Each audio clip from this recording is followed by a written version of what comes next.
বলিষ্ঠ আওয়াজের নতুন উদ্যমে চতুর্থ বর্ষে পা রাখল পূর্বাঞ্চল প্রতিদিন।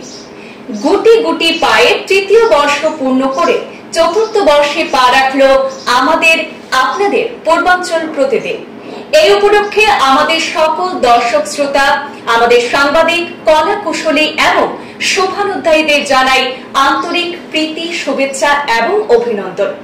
এই দীর্ঘ সময়ে বিভিন্ন খাত প্রতিখাতে আপনারা যেভাবে আমাদের পাশে থেকে আমাদের সাহায্য, সহযোগিতা এবং সমর্থন করেছেন, তাতে আমরা চিরকৃতজ্ঞ। আবারও পূর্বাঞ্চল প্রতিদিনের পরিবারের পক্ষ থেকে সবাইকে জানাচ্ছি পূর্বাঞ্চল প্রতিদিনের তৃতীয় বর্ষপূর্তি উপলক্ষে শুভেচ্ছা।